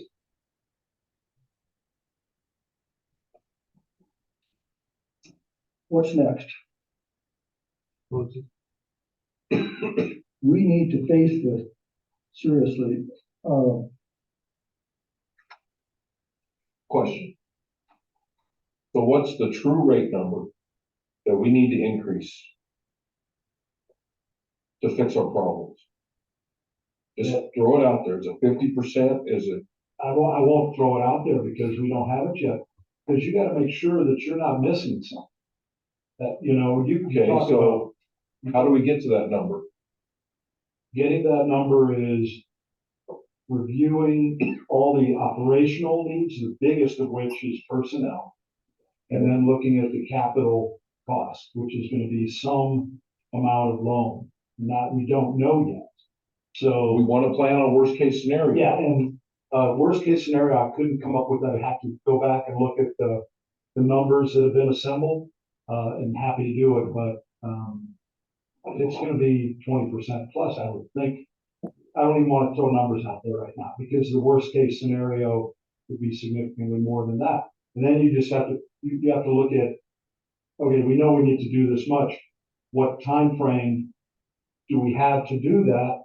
And then secondly, are there other revenue sources such as tap fees, such as AOS, that can offset some of that? So that whole coming up with the number is a very doable, but I can't tell you right here, right now. That's How where long? we are right now in the process is coming up with that number. So worst case scenario, how long to come up with the number? I mean, we can come up with the 20, 50, 75 number, and that'll cover you for this year, maybe next year. Okay. You know, and that will not incorporate capital projects that may be needed 5 years down the road, et cetera. We can pad it a little bit if we need to anticipate future projects. And the more we can do, and that's where I think showing you where we are in this planning process, would be extremely helpful, because we're pulling all of these numbers together, which is what does it cost to run a water system? What are we gonna need? When are we gonna need it? How are we gonna pay for it? And hours upon hours have been put into doing that. And so we need to look at, it's part of a planning process, which is looking at the different different cost scenarios and saying, this is what the rate needs to be for that scenario, this scenario, this scenario. And we're just about there. But then again, I just want to emphasize that's only covering capital projects, those 3 capital projects, with no additional and we can incorporate the personnel on the O&M. You know, well, we need to incorporate the personnel, because for us to continue to Totally. go down this road, in my opinion, is just insanity. Yeah, all right, we need I get to, what you're saying. we So need to move this. that's where we are, and I think it'd be helpful. So what could to we? show you where we are and what needs to be done to come up with really solid numbers that'll answer all the concerns we've heard tonight. Could we, how soon, I guess, when I say next step, we need to know more. We don't have enough information yet. We're not knowledgeable enough about it. Should we have the next meeting, the meeting after that? When I would think you? we're ready to go with some scenarios, in terms of what the overall percentage increase is going to be. I think we could present that in the near future. You know, We can do a special tell us when. Yeah, we need to do a special meeting because, I'm not quite sure yet though, from what I've seen from the SDA, that they moved our budget since they had that special session with, all of the representatives, that they did something with the taxes now that it affects everybody's budget, that they pushed budget time out. And I have to look through my email. I think it's in February now. Well, no, it's in January. It's still Moved out, I think they moved it out to February. But I don't know. They moved it out. We do have the 3 scenarios available now. Mhm. So we're not ready to vote on a rate increase yet. I mean, Like I said, with what Neil's numbers is, he's showing, that it's an increase from 0.005 to 0.01. That's almost 100% increase. well, I mean, this is the thing though. Man, Yes. okay, so this is the thing though. I don't want to just pull numbers out of thin air. I want the actual numbers. And the actual numbers are what they are. Yeah. I mean, I don't care if it's a 10% increase or if it's 100% increase. The numbers are what they are. We just need the actual numbers. Okay, and then we can explain it to the citizens of Colorado City. These are the numbers. Okay, we don't have, there's no ambiguity here. This is what it is. And if we can show that, then that's what we need to do, because if we raise the rates here 20%, and come to find out we should have raised them 60%, I'm just pulling a number out of air, okay? And then we come back next year, that 40% that we didn't raise rates has compounded a full year. Okay, so now, next year, to get caught up, we don't need to get actually caught up. Okay, we don't need to raise it 40%. We need to raise it 45% to make up for that year that we just lost. Okay, now I'm just pulling numbers out of the air here. Those aren't actual numbers, but we need the actual numbers before we vote on this, as far as I'm concerned. Because I don't want to vote on anything, a rate increase, a rate, anything, until I know the numbers. So, I mean, again, with your permission, just throwing this out here is putting a lot of time and effort with Jim and Yvonne, shoulder to the wheel, and Neil as well. That we put a lot of effort into coming up with numbers and the scenarios. And I think a special session for that would be a very helpful training to everyone. I agree. I would suggest that we have a special meeting dedicated just to that. And honestly, the public needs to be aware of it. So I think that we, again, need to invite the public and let them know whether it be a public hearing or not. I end up allowing public hearings regardless. But we need to be upfront with this. It's what's really happened. But the thing is, within the public hearing, you've already heard that they would prefer to have a bigger increase than, and looking forward to the future than setting back and trying to just stay. Okay, could we set a special meeting for it? Yeah. When would you like them to do it? Well, when will the numbers be available? When would we be? They're ready to go now. Because we've been really, because of that enforcement order, spent a lot of time putting this together with USDA and SRF and all that, get a feel for where they're gonna come out of this, so we're ready to go. So you don't have the percentages tonight, but you've got the study stuff. So how long will it get you together to give you the percentage? I could be ready by the end of the week, by next Tuesday. Yeah. Maybe we set one for next Tuesday? We see that. Ray, how does that feel to you? What I heard was we're gonna have another meeting next week, correct? Yeah, Tuesday is what we're looking at to have Scott give us a presentation on what numbers to, that would be going forward. Okay, so we're talking about the exact numbers next week. I'm in favor of doing that.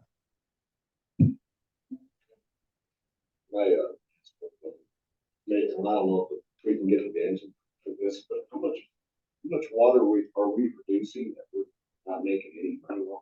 It's not being used. About 8 million gallons. What is that costing us on a monthly basis? Boy, about half. Well, 8 million So if we is make- the rate. Part of that, 500 homes worth. so the numbers that I used on that spreadsheet that I sent you out, That's the other side of this coin is the rate increase, yeah, but we need to get some expenditure for that. It seems to be cost effective to bring in crews to get meters changed and to change out the valves.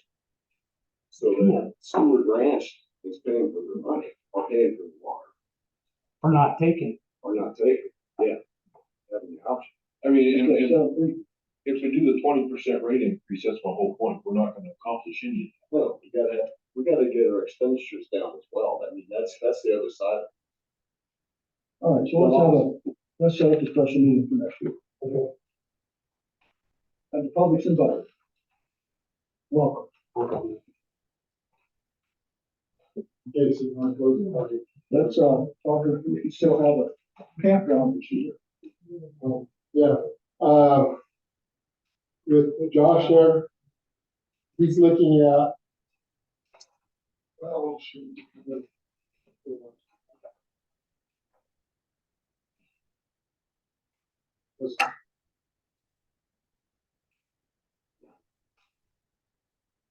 Which it isn't that big of an increase on that, it's just going from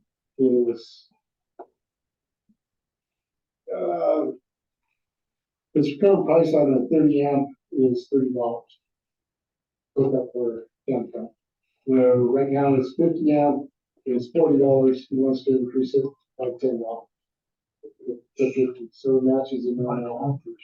Non-electric, they go for $20 now, and you'd like to increase it to $5, so $25, which is in line with other campgrounds in the area. Those are the only two changes? Yes. Okay, public input. Anybody have anything to say about that? Is it camping or is it year round It's camping, accommodation? it's camping, Not Applewood West. which he's eliminated a lot of that. Okay. Is there a monthly rate or? Yeah, they do have a monthly rate. I couldn't tell you offhand, but that would increase too, in conjunction with what they're using, whether it's a 50 amp or 30 amp. Is somebody, do you have a, like, camp host over there? Yes, Is it the guy that's out front? yes.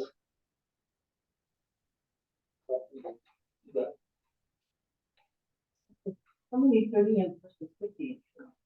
I don't know if I'd have to ask. I was just curious whether it can be some Sure. difference. I don't think it will, from what is in the budget to what he's going to look at, between what he has eliminated from the campground to what the influx during the summertime, will probably break even. Is it the 30 amp that didn't have the numbers? Yeah, the 30 amp right now is at $30. I think that we should probably increase that somewhat if we for that price inflation. That may be comparable to whatever it is. Well, with the notice that everybody got from San Luis now. Yeah. Yeah, Yeah, their rates are going up. Meter charges are going up. I think just across the board increase for all three basically. $5 increase. Those are cheap prices. I mean, we camp 5 or 6 months out of the year. Those are really cheap prices in your pocket.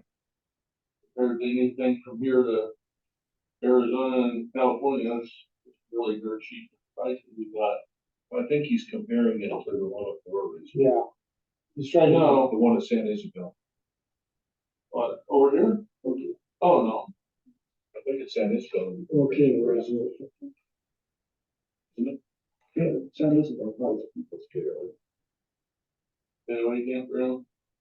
No, This no, one's he's, super expensive. he's done the research on Austin. What, I know there's one in Rye. That, they have county there, that, I think that's where he's kind of run off, you know. What is it, Taylor Mountain, or whatever. There in Rye.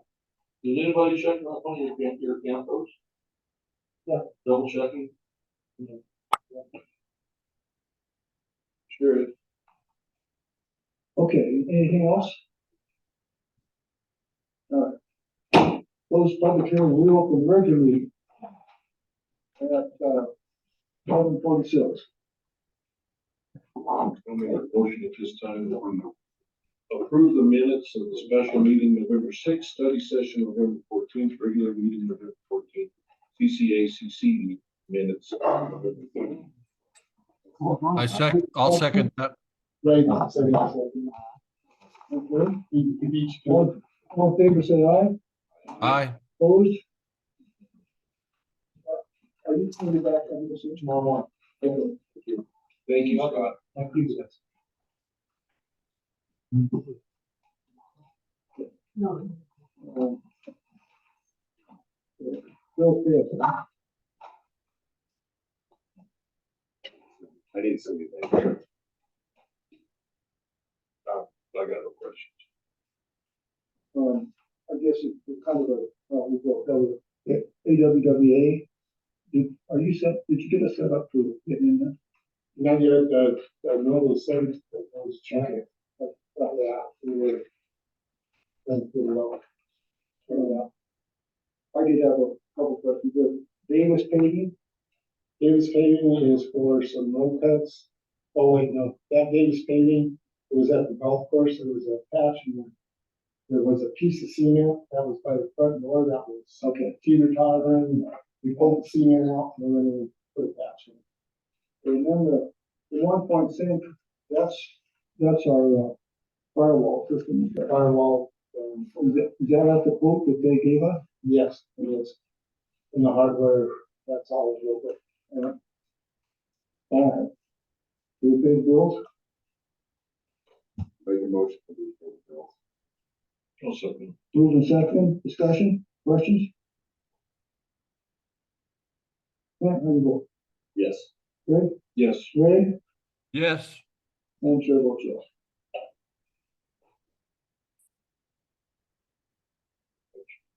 Financial report, you have it for the end of September. Uh,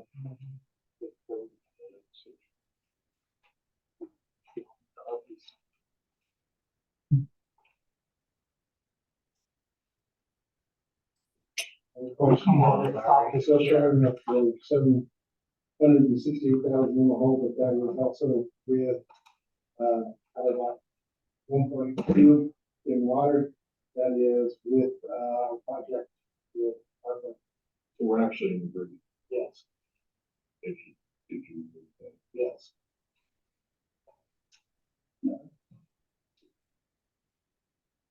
Okay, next, operational, Ray did the letter, it's in your packet for our newsletter. Ray had a busy week, helping me with the PowerPoint and doing newsletter. That looks good. Okay, like I said, this budget committee now with Ray kind of being out with surgery and stuff, Ray's gonna step in, so we'll have that. Try to set up a meeting here as soon as possible. just text me or tell me if you want that, Okay. please. As for down report, for the 15th and 21st, they both stayed the same 13.6 is the depth, the, who's gonna do this? 4 inch was dry. The 6 inch is 1 minute and less than 250 millimeters. The feet was dry. The weir was at 0.12, and the pit was dry for both weeks. As for your barometer readings, it's the only one that showed a difference was going to be P5. It went up from 20, or actually it went down from 20.4 to 21.7. But other than that, there has been no change within the last 2 weeks. Mr. Chairman, Yes, I was wondering, if I could ask Jim if he thought we were gonna get that, ability to raise the level of our storage in Lake Beckwith next year. It all depends on where we are on hazardous mitigation route through Provo County. Right now with the gap system being at the cost that we're looking at is 15. We're already almost at 18.8 with the dam just right, putting it at the 5 foot, at the base for a 10-foot increase. So I don't think so at this point. It's something that it's going to be another one of those capital projects moving forward. We find funding for it.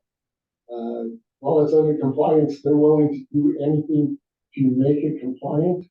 And that's why we went with the option 2, in that we can make it compliant and put the base down to make that jump when we need to. Because that's going to cost you another $7 million to go from the other 10 feet. The extra 10 feet to it, which it still keeps us in our due diligence for our water rights, because we have added money into our system to make changes to do it. Good plan. Yes.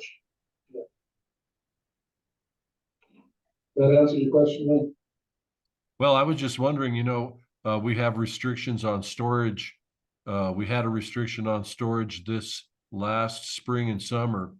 All I was asking was if you thought we were going to get that same restriction of storage this year until we make improvements. Where I'll do my damnedest to do it. As long as we're moving ahead in the process, I believe the state is willing to work with us, especially when you show them that it's El Nino year and stuff that whether we get the moisture or not, and that's part of it. Okay.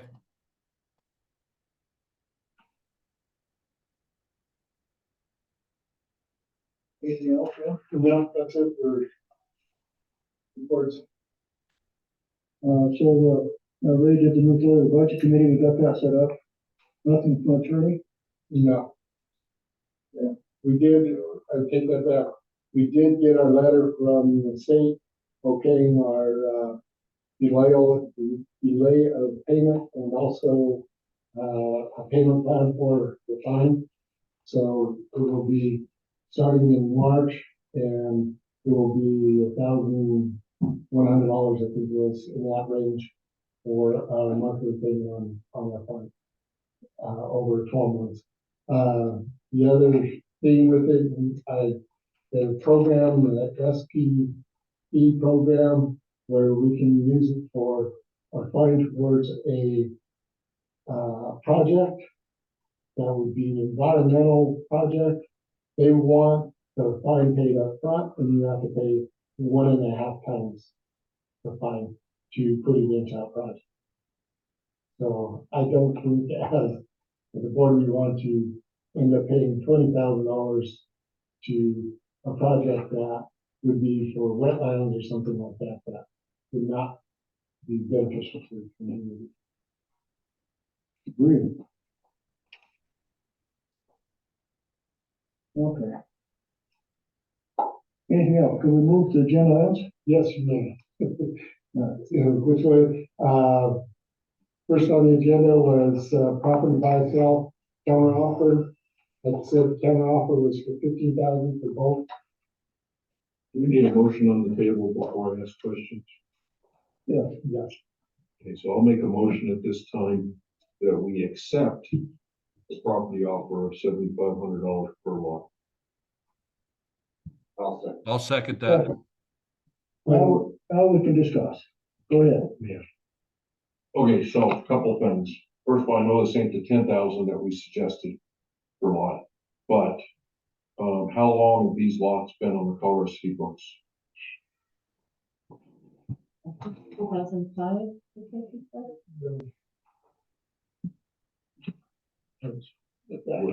We're paying taxes on it. We're not paying taxes, but we're not getting any tax revenue. We're not collecting any tax revenue. And also, are those lots subject to AOS fees? I believe so. I think so, because the water. So we're not getting any AOS fees on the meter. So by accepting this fairly reasonable offer, we will start getting taxes from him, which now on lots is actually up fairly decent. And we will start getting AOS fees from him on his lots. Yes. So I have, The lots are basically just footprint lots. yeah, there's 0.18. Yeah, they're nothing. My driveway's bigger. Anything else? The only other consideration, Mr. Chairman, is that all those other townhome lots have sold to one buyer, it seems like. And when those are partitioned up into many fewer home sites, those AOS fees will dry up for us also. Well, they won't go away, but they'll diminish in the amount of them. There will be quite a few less. Yes. But if they build something, we'll get taxed. Good point. Okay, any other discussion? Let's vote. Clint, how do you vote? Yes. Greg? Yes. Ray? Yes. Chair votes yes. I think it's reasonable.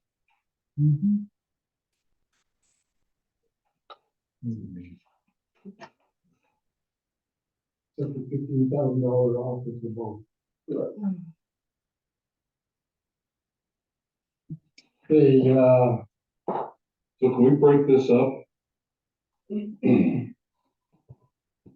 This next one?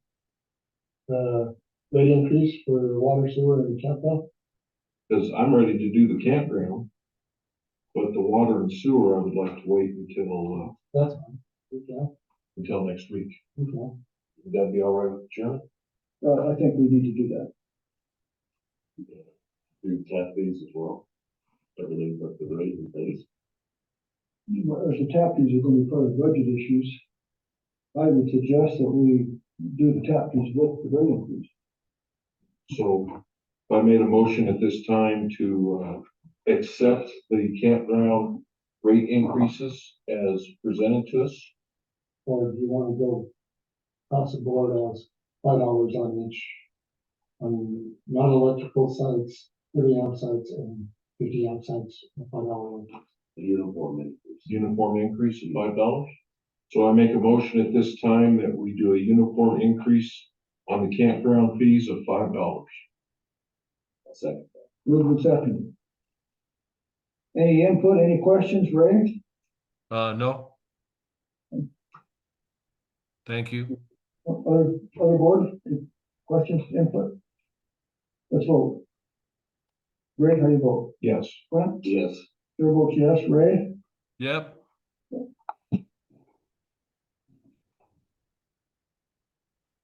Okay, the next thing you had was you added to the agenda training coordinator position.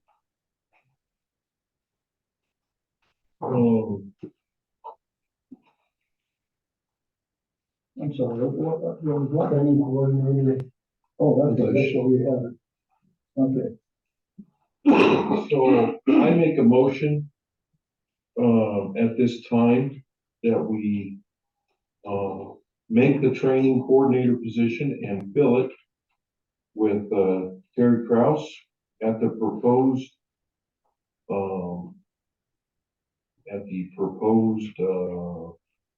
position, per the letter. And, make it a one-year position on further review in a year.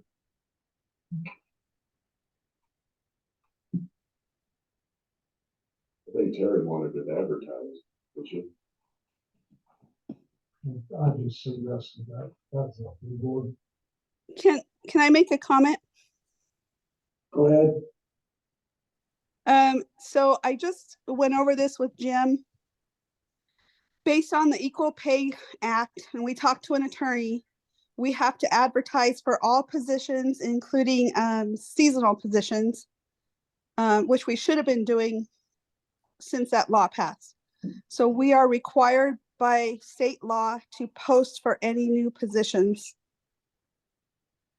And also, I just would like to know, are we still going to outsource payroll? Because Jim said we were, so we were going down that path.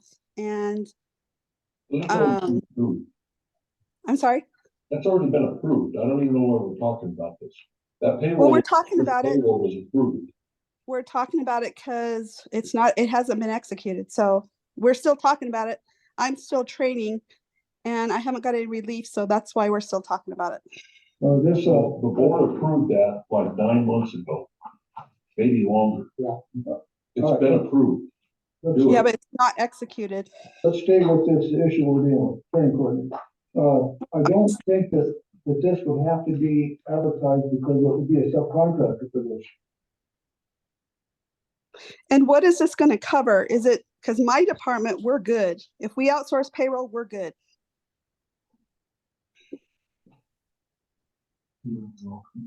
Sorry, I just haven't been involved in it, so I'm not really sure what it covers. Covers everything. Well, it's kind of like my staff is saying, we're paying 14,000 to Castell for training. That's where we get our training. And this position would not know anything about their training because it's their software and they tell us what to do. Payroll, we need someone who's at least certified in payroll. But if we outsource it, that's a non-issue. As far as AOS and billing, we're good on that. We've been training, we're finishing that up. It seems like we're on the right track, but we just need the payroll help and then we're good. So it would be kind of a duplication of efforts. And to me, if we're going to use taxpayer money, I think we should spend it the least amount that we can to accomplish the goal that we need. Okay, that should have been discussed in the study session. And now we're. Sorry, I just got out of surgery. And This, I'm sorry, Neil. I just got out of surgery and I joined late, so I'm sorry. this, we're working on the agenda item here for an action. I would suggest that if we don't know how things are gonna work out, it's kind of a learning period. So maybe I would amend your motion to 6 months. to shorten the time. I don't think we ought to have a contract, a one-year contract. So both, I think on Mr. Krause's side and our side, it ought to be how a learning curve. Is this helping you or not? I would say, I don't know what kind of time period there, but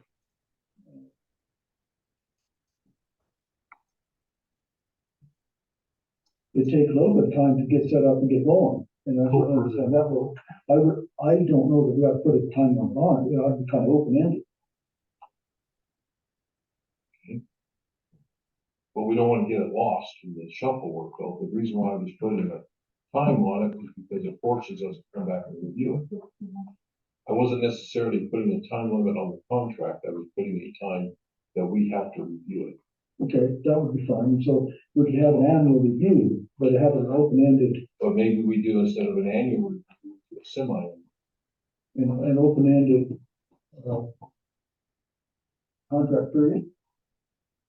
Mr. Chairman, I mentioned monthly or quarterly as a report to you, but I don't see any reason we couldn't review quarterly or even more. I mean, in a month, you're not gonna notice a lot yet, Right. but, In 3 months. I'm open to reviewing it anytime you want.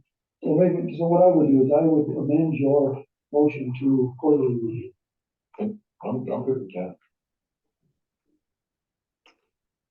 Can I ask a question?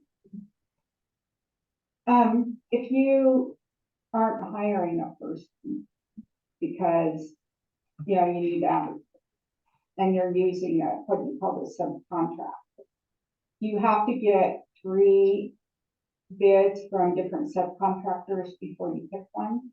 Not unless it's over, what's the dollar amount? It's 25,000. I think for to cover all our bases and for appearances, we should probably advertise it. We treat it as a subcontract position.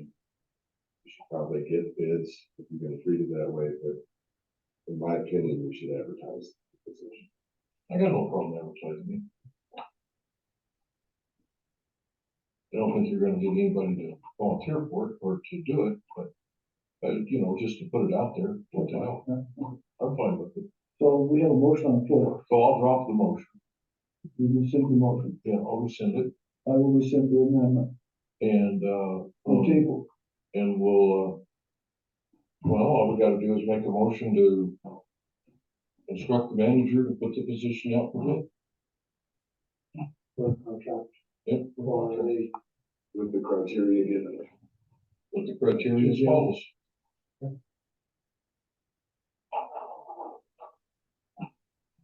Okay. You make that motion. I'll make a motion that, we instruct the manager to put the contract position out for bid, using the following guidelines as aforementioned. I'll second it. Move to second. Discussion, questions? You on top of that, Ray?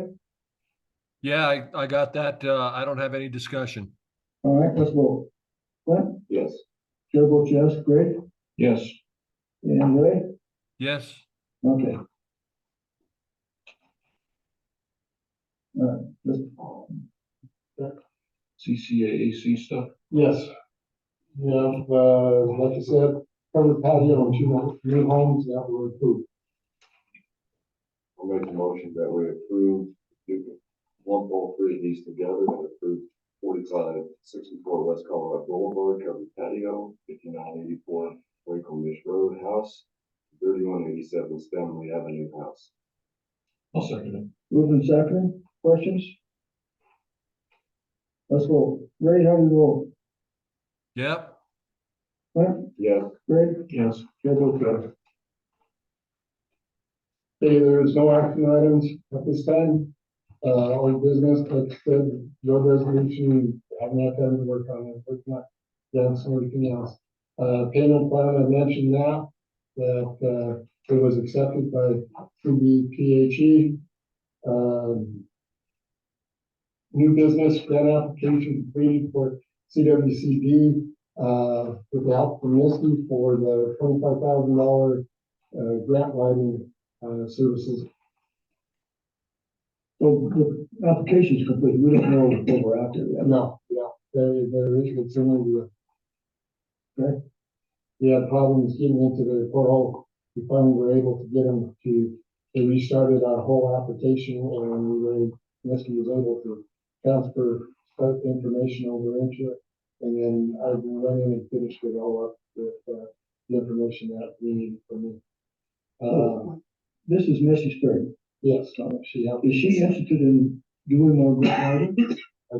Don't think we compare what she does for other people. As for correspondence, like I said, there was a letter from Mr. Houghton that was on the property. It was in the packet. I don't know if you want me to read it or not. We've already read it. We've already voted on it. ask for an executive session then. And you'll have it. Sir, I make a motion at this time that we adjourn the meeting. I'll second it. Or adjourn it. Anything I need to sign here? But don't be so